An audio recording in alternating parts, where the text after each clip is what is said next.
everybody, it's Carter, and welcome to this episode of Making It Up, the conversation series between writers. And like I say a lot of times, sometimes I get pitched a guest, sometimes I might know the guest and I ask them to be on, or sometimes I might kind of know them, have met them, and was intrigued by them, so I wanted to ask them to be on, and that was the case today. So today I had on the show Samantha Bailey. So she's the USA Today #1 Toronto star in Globe and Mail, and Amazon, Barnes & Noble, Nook, and Apple Books best-selling author of Women on the Edge and the instant #1 national bestseller, Watch Out for Her. So she's got two amazing books out, but it was a long journey to get to that point. And so Sam, I didn't know her, and we were together at a party for my publisher Source Books last year in New York during Thriller Fest. We were with a group of people, and I just remembered her. So I wanted to reach out and see if she wanted to be on the show. And I had a fantastic conversation with her. And she's had a very interesting life, including spending 6 months as a 16-year-old in Israel, which kind of really opened her eyes and informed how she kind of views the world. And her publication journey was, like a lot of ours, full of ups and downs, instant kind of success with a big agent, but then, years and years of silence. And then when Watch Out for Her and when Women on the Edge came out, just really, hit the ground running and sold lots and lots of copies. So she's become very popular, and she has, she's got a 2-book deal with Thomas & Mercer for publications in, I believe, 2024 and 2025. So her career trajectory is currently on a very sharp upward slope, and I couldn't be happier for her. So I think you're going to like this one. This is my conversation with Samantha M. Bailey.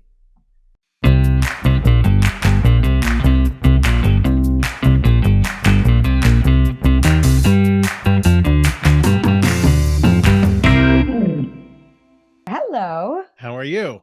I'm good, thanks. How are you doing? I'm doing well. Good to see you. Good. I love your bookshelves. Sorry, I'm obsessed. Behind me is my studio with nothing. Yeah, you've got a very zen kind of look and feel going on there. I do, which is so not me. Do you write in that room? Oh my God. I would live in this room if I could. Yeah, I only got it in December. Oh, wanted it for like 20 years. Finally was able to do it. And yes, I write in here. I take little naps in here. That's awesome.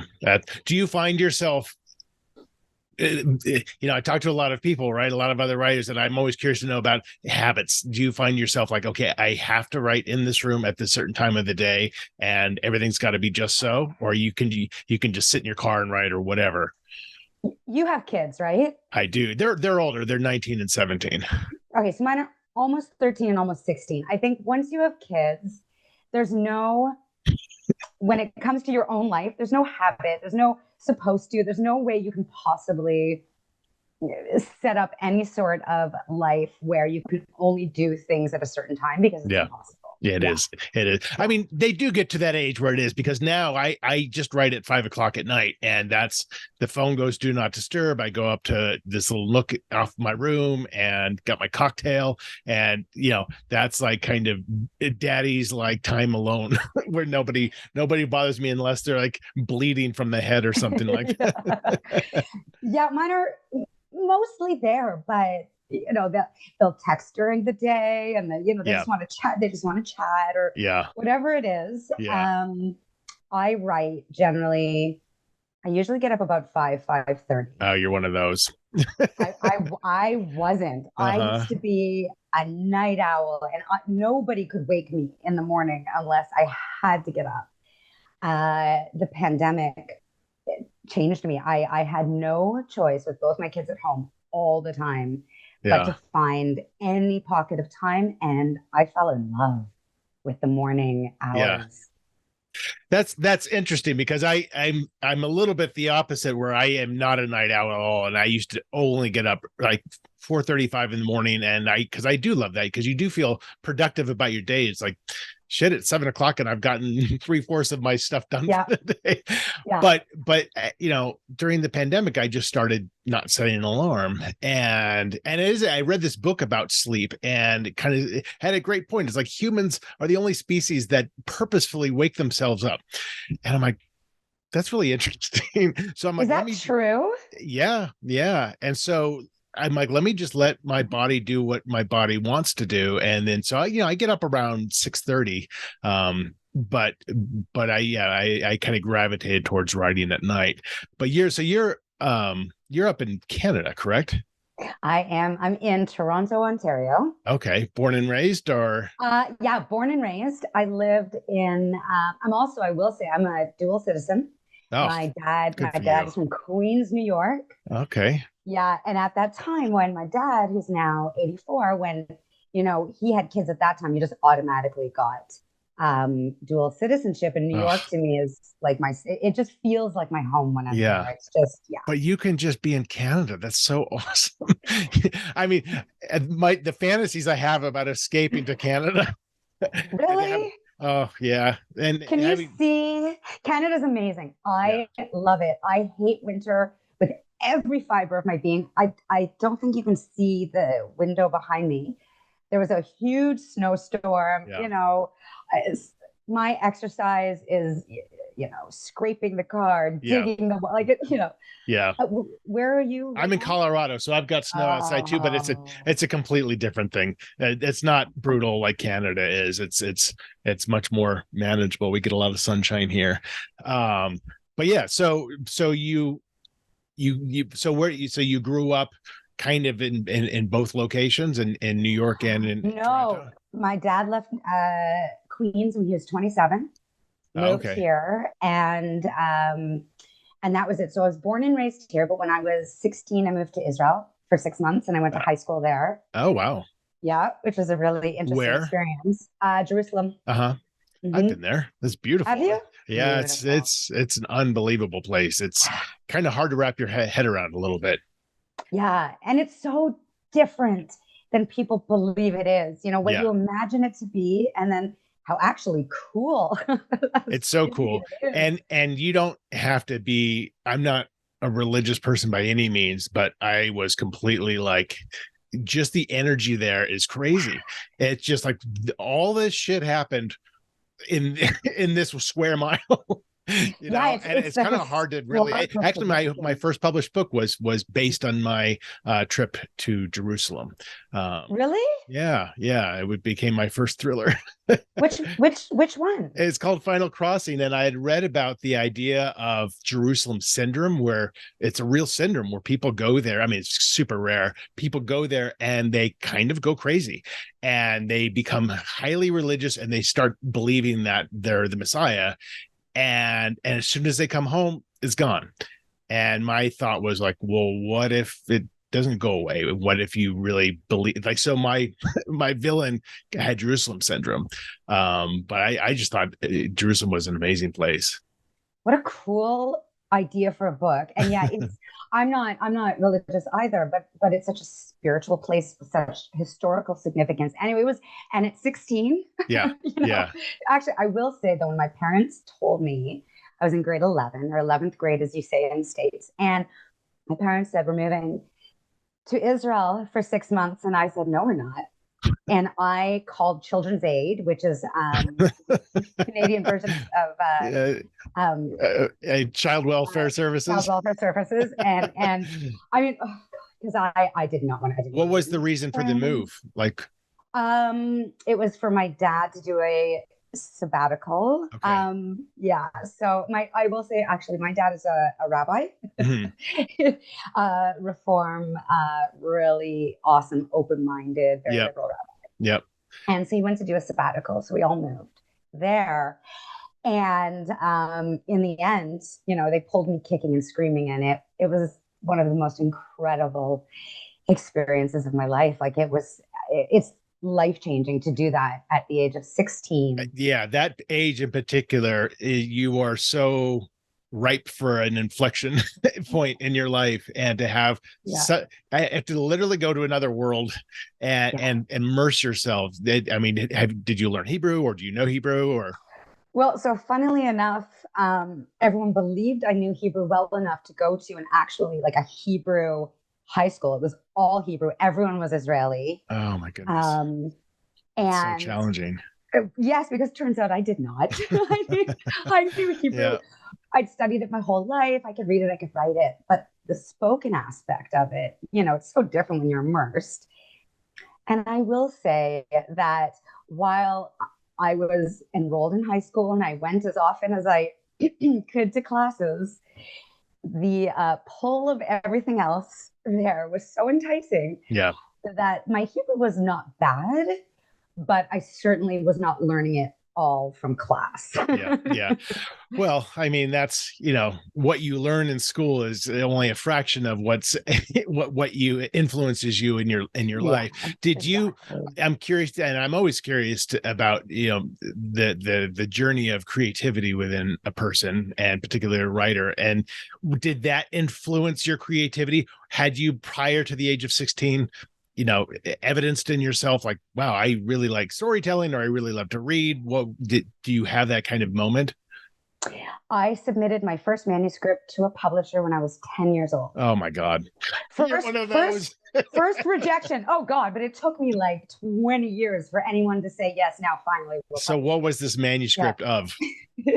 And I will say, actually, just a voracious reader, always have been the moment I could read. I grew up with bookshelves like yours, behind you, just surrounded by books. And the story was called Freddie the Flame.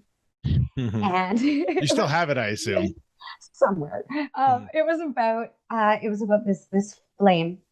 Anything he touched would automatically ignite. And so he couldn't make any friends, and he couldn't have a job because everything turned to fire and then turned to ash.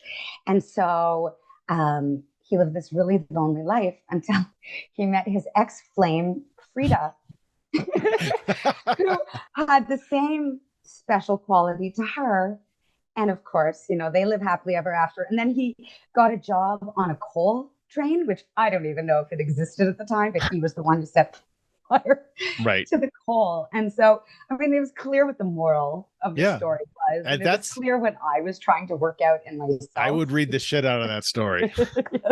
Maybe now I could get it published. Anyway, so from 10 on, I was writing, And then what did you have any real thoughts about it, and studied? What did you study in school? Yeah, so it's interesting. I didn't study it formally. I did a bachelor's in education and a minor in religious philosophy, because though not religious, I'm so fascinated by it. And of course, my upbringing, I'm just so fascinated by religious philosophy. And I was a teacher for a very, very long time. But when I was 29 years old, I made this list of, what do I want to do by the time I'm 30? And it's funny, I'll be 50 soon. And I look back at that girl who thought 30 was like, so. Right. I'm only got a few years left. Yes. But I had this, these goals. And one of them was to write a novel. And so I spent that next year writing a novel. And I used to write chick lit rom-com back then, but pretty edgy, dark rom-com. Always had a dark mind, always interested in the dark side. So wrote that book, and really quickly I signed with a big New York City agent.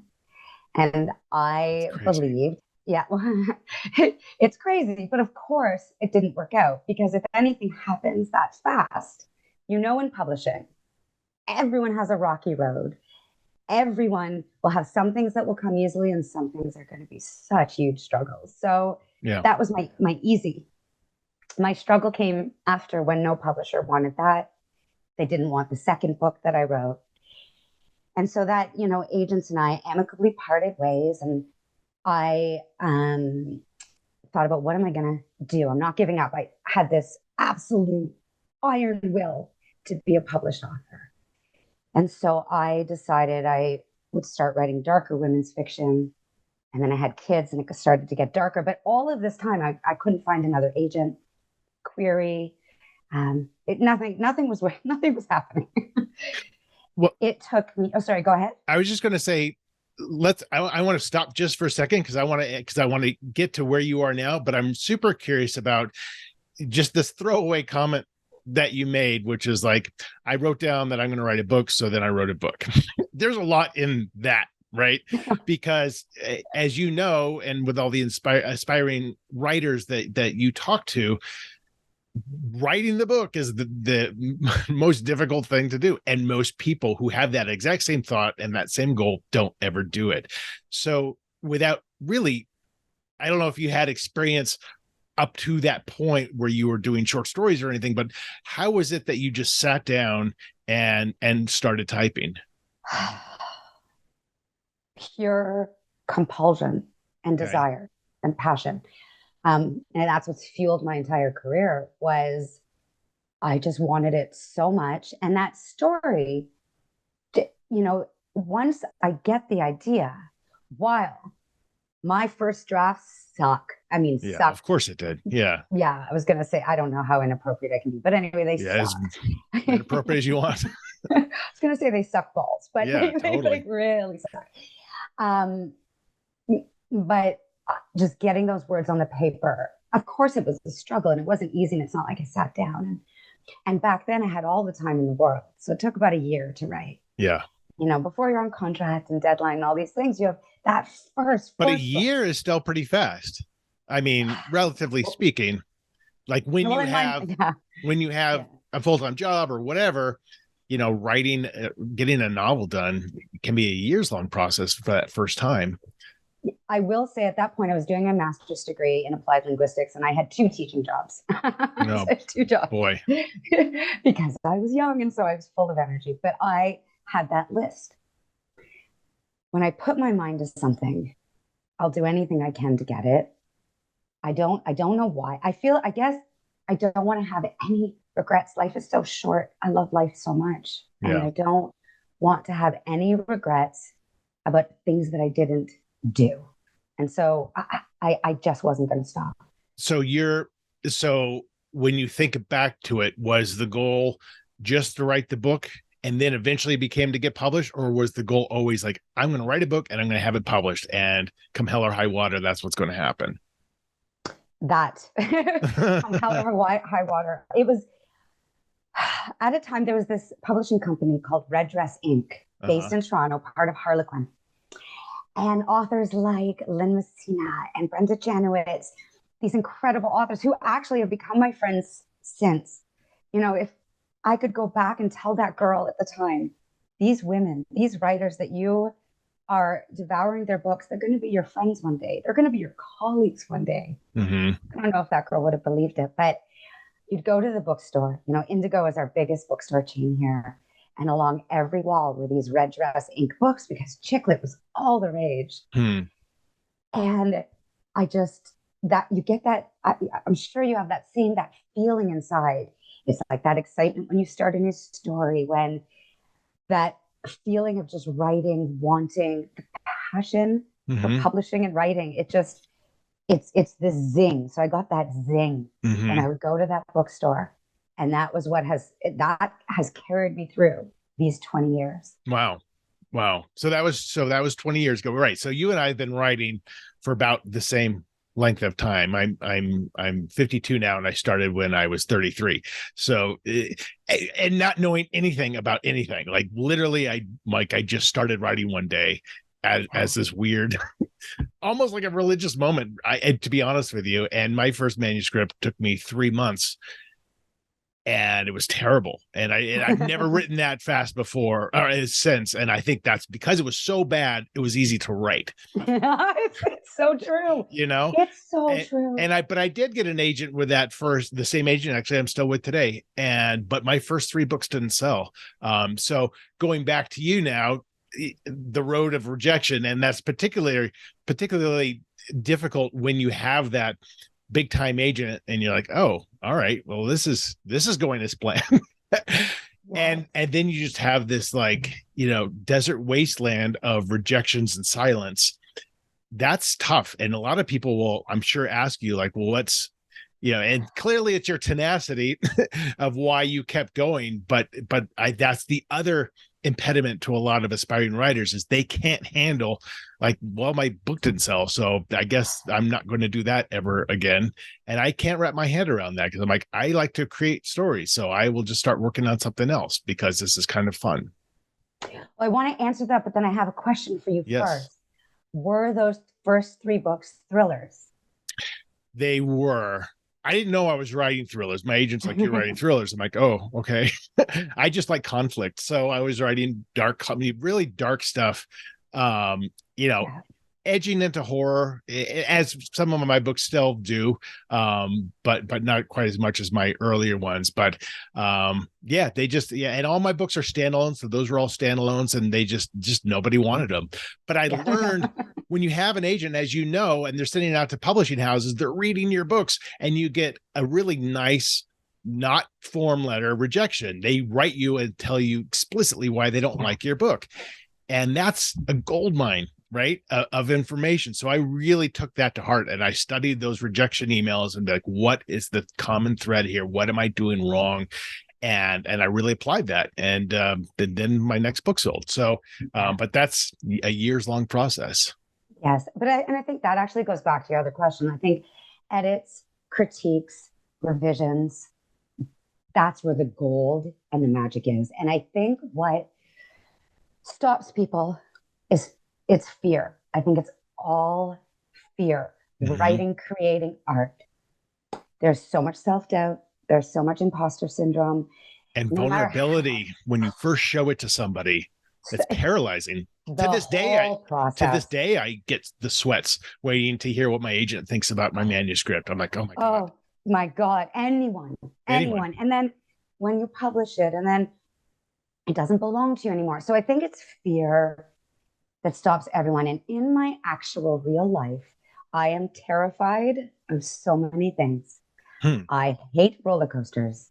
I don't walk downstairs too quickly. I am full of fear and terror, which is why I write what I write. And I don't take risks, really. But in my professional life, in my artistic, creative life, I will take all the risks, because what do I have to lose? Yeah. What do I have to lose? If I don't take all those risks, I will not grow as a writer, which is my ultimate goal. I will not get better and better. But I do think fear.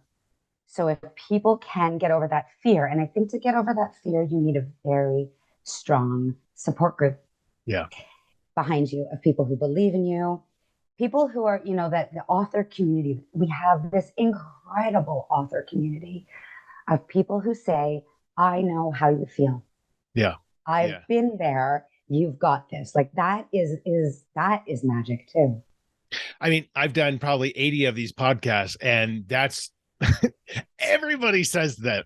There's the rare exception of like my first book, New York Times bestseller, whatever. But even then, that's not necessarily you're going to keep rolling with that all the time. Yeah. And I think what you also don't realize when you're starting out writing is that there is a community, because it's, the easy image is the writer alone in a cabin, with a 1920s Royal typewriter and that's it. And maybe a cat, but and the scotch. Yeah, right. Exactly. And you don't realize there's conferences called Thriller Fest where that's how we met at a Source Books party last year. And it's like, wow, all these people do what I do. And how cool is that? And like you said, not only can you have the support group, you can learn from them, you can network with them, you can, hey, let's write something together, or let's create like a craft class and we'll sell it online and whatever.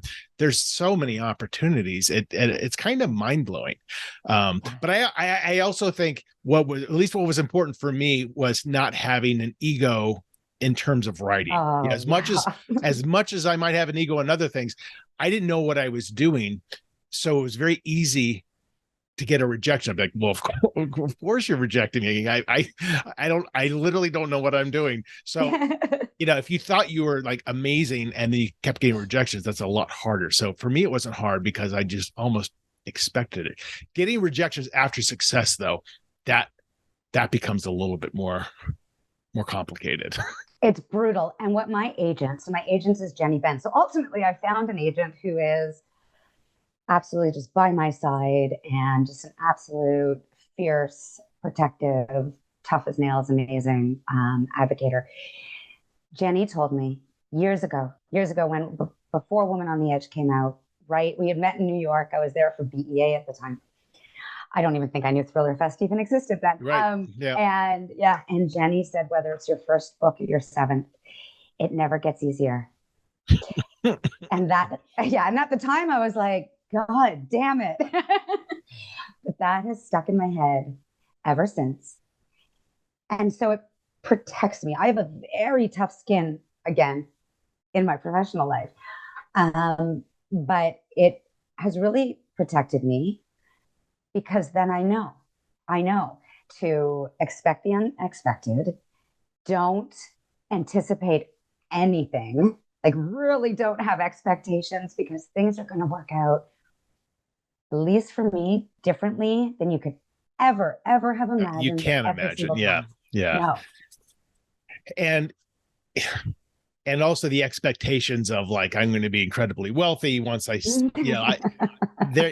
just such a not a reality at all.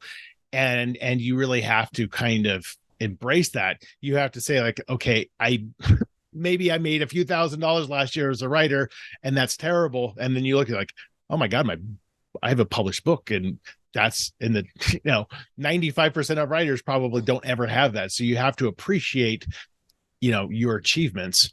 And sometimes that's hard to do, because it is such a brutal industry. Yes. And then everything moves so quickly. I had a very big announcement come out yesterday. Oh. Yes, about my next book. Excellent. Next two books. I announced that I've been keeping this secret for so long, but saying it on social media, I practiced it, and so doing this with you live, it's I don't even know how to do it. So I signed a 2-book deal in a preempt with Mega Perrick at Thomas and Mercer. That's great. So my next book, A Friend in the Dark, comes out in 2024, and then the subsequent book, I think. Congratulations.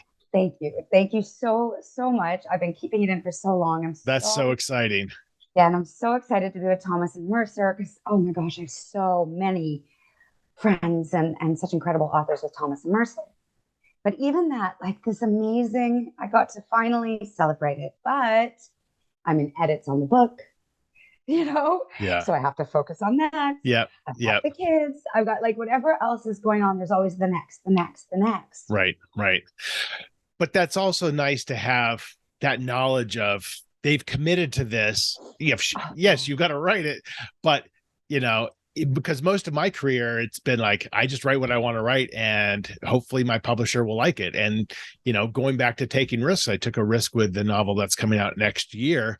And I spent probably 7 months rewriting that novel because it wasn't quite working because I was trying to do something different and it didn't quite work. So it's kind of interesting, but it's nice when you have that, they've committed to this and, you're scared because you have a schedule, but it's also a little bit of job security.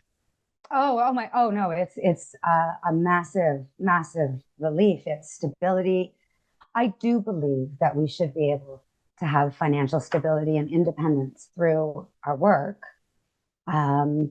I think we're all deserving of that. Mm-hmm. I think there are many ways to get it.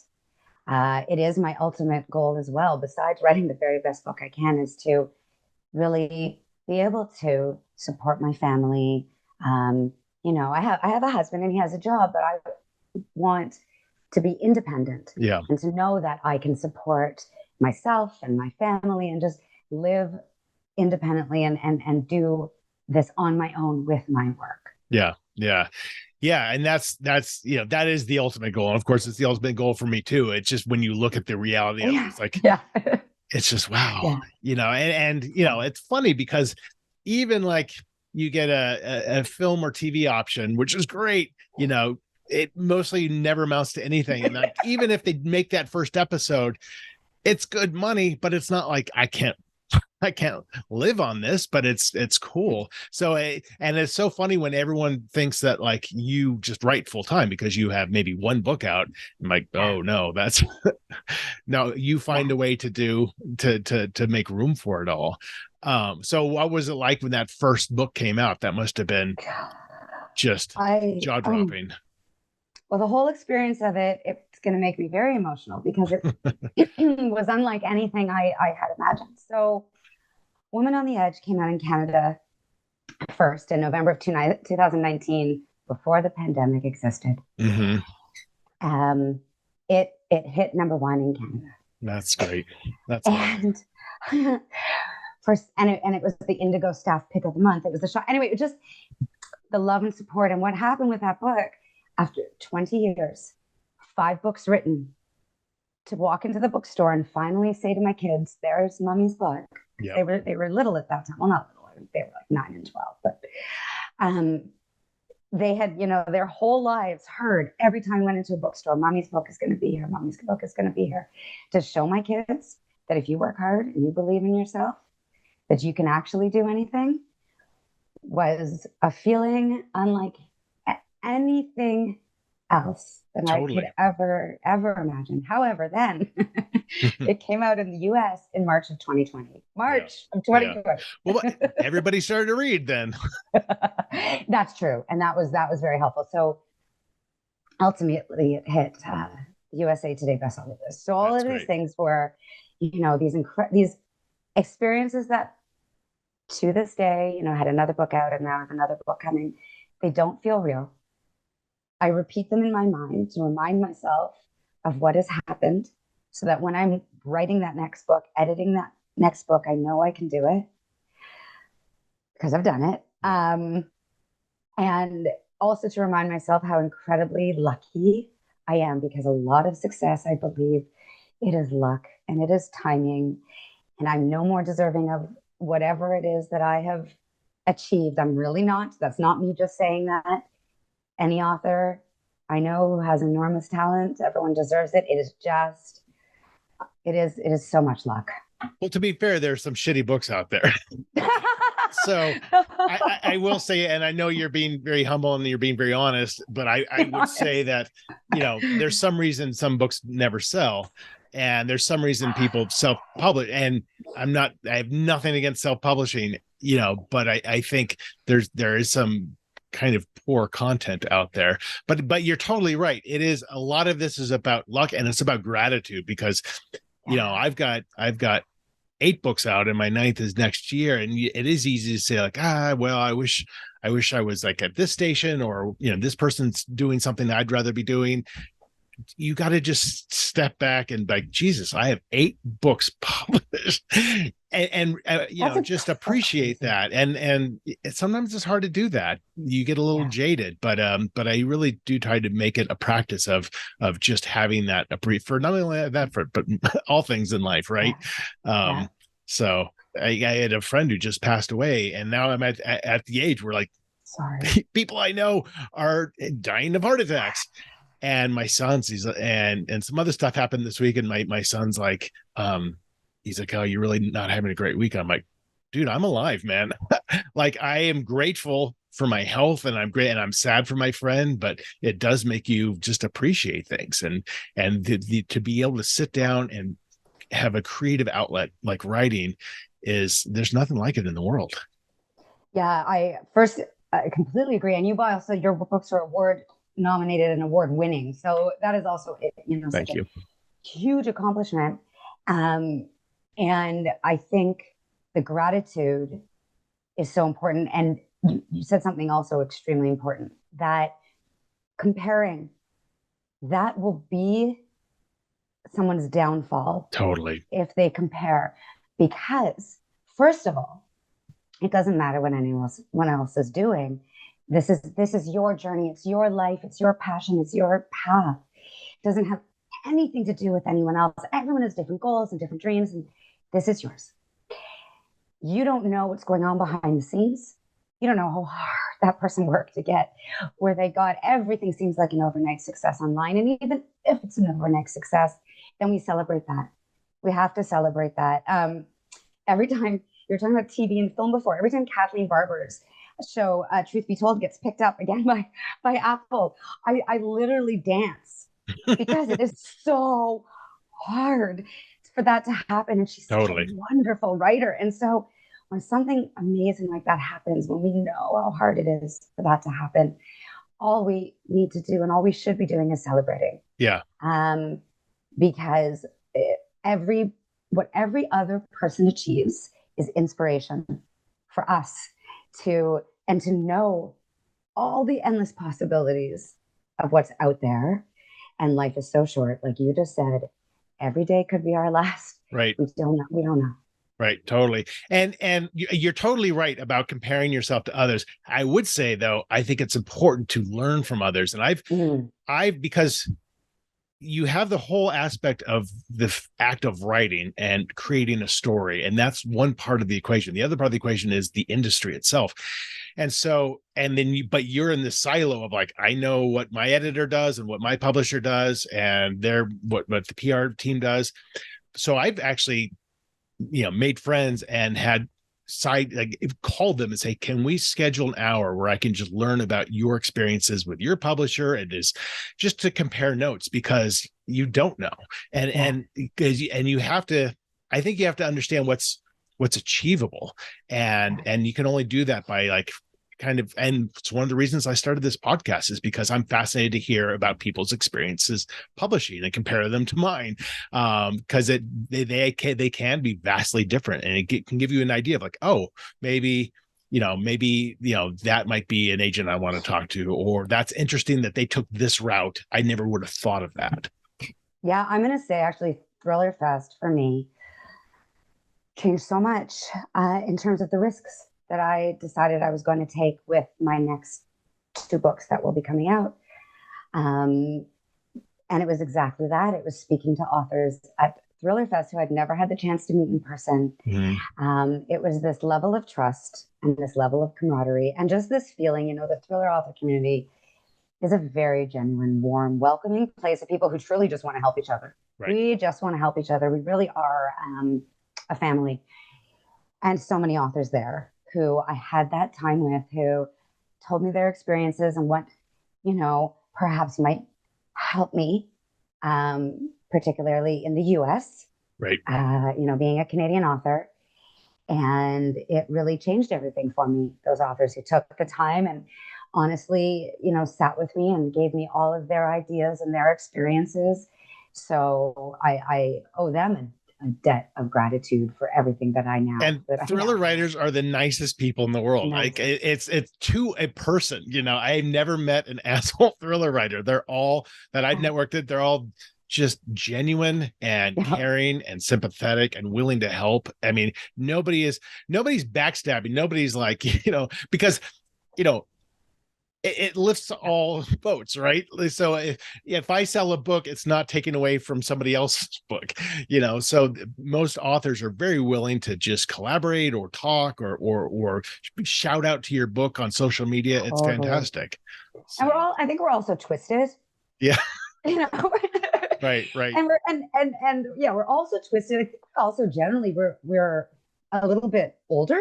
Yeah. We tend to be around middle age and above. I don't know what it is, but so I think we've been through it. We've been around the block. We've, had a lot of experiences, all of us. Right. We're, and isn't it great to meet somebody and then you read their book and you're like, this is fucked up. Good for them. This is really twisted. That I love that. Exactly. When you no longer feel like the weird misfit. Right. For all of your dark thoughts and for all the terrible things you've done. It's funny. Well, Sam, we're going to wrap up. Before we do, we're going to do a little storytelling. And normally I have 3 books picked out in front of me and I just spaced it. So I'm going to have you pick a color of a book and I'm going to grab one from my bookshelf.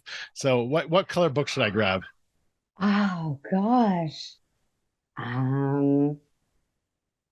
Red. Okay.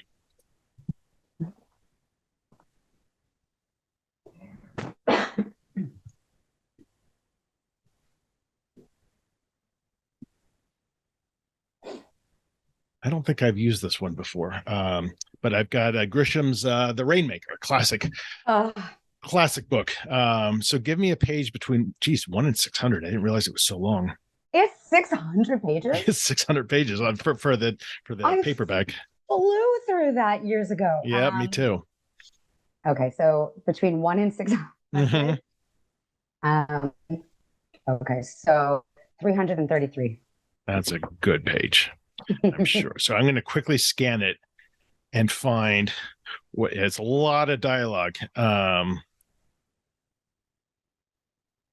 Okay, so it's just one line of dialogue that I'm going to read, and then you're going to give me a couple sentences that maybe what happens next in the story or more dialogue, and then I'll do a couple sentences, and after like 2 minutes, we'll call it a day, and this can go wherever the hell we want it to go. I'm nervous. Okay. What I figure is this: the money's hidden somewhere in town, probably close to us right now. Oh, that was it. Repeat it for me again. What I figure is this: the money is somewhere in town, probably close to us right now. I think we should go down the path we went down yesterday. I looked at Benny and I didn't disagree with his idea, but yet I don't know if we should go down that path. The thing of it is, I don't trust this motherfucker at all. What is he going to do once we find the money? And what is he going to do when he finds out what I've been hiding from him? I agree to his plan, but I need to make sure he walks in front of me. It takes a good 20, 30 minutes to go down the path. And the whole time I'm feeling sweat trickle down the back of my neck. I don't know if I can do this. I don't know if I want to do this. I don't know if I should do this. I follow Benny further into a dark forest choked with trees. In front of us, there is a shovel and a plot of land where I think he is going to dig my shallow grave. There it is, Benny said, just like I told you. That's where the money's buried. He picks up the shovel, turns around and looks at me. Do you want to do the honors? I think about it and say, yeah, hand me the shovel. I hesitate for just a moment. I imagine the crack of the shovel over his head, the blood pouring down his face. I can't do it. This has been my best friend since childhood. The person by my side. I think we call it there, because what I envision happening is that, he doesn't do it, but then a shot rings out from somewhere and one of them, something happens to one of them right there, then and there. And then the guilt he feels about Benny, right? And then, right, oh my God. Right. That was good. That was fun. Well, thank God for you. I am not an auditory person. And so for me, if I don't see it written, it takes me a second for me. I have to see it like a movie scene in my head. Yeah. And so I'm capturing it at the same time as you're saying it. And so I'm trying to see the words in my mind. That's interesting. So when I did this with Maureen Johnson, she couldn't do it because she just said, I have to physically be typing in order to have words come out of me. I'm like, oh, that's so interesting. So we just talked about maybe what the plot would be about rather than crafting the story itself. But it is funny how some people are just different methodology for it all. Yeah. And how different people see a story. Right. It's so fascinating. Well, listen, Sam, it was a pleasure to sit down and talk with you for a while. And congratulations on your announcement with Thomas and Mercer. That's fantastic, and for all the success that you've had up to this point. And there will be much, much more. Thank you so much, and congratulations, because you just won something, nominated for something. I just saw that. Yeah, it was the Best of the West Award I'm nominated for. So yeah, thank you. I'm excited. Awesome. That's fun. So. Well, enjoy the rest of your week, and I'm sure we'll be catching up at either Thriller Fest or BoucherCon. Yes. Awesome. Thriller Fest for sure. Thank you Awesome. so much. Take care, Sam. Bye. You too. Bye. So that's it. That's my conversation with Samantha Bailey. I told you it was going to be a good one, and it was. And I liked the story at the end about Benny and the shovel. I thought that had real potential. But yeah, if you like dark thrillers, check out her books for sure. And if you want to know everything you want to know about her, please just go to her website, which is samanthambbailey.com. And if you want to check out my website, carterwilson.com, there you can check out my books, more episodes of Making It Up, and sign up for my newsletter and all that good stuff. So that's it for now. More episodes of Making It Up coming out very soon. In the meantime, thank you always for watching and or listening, and take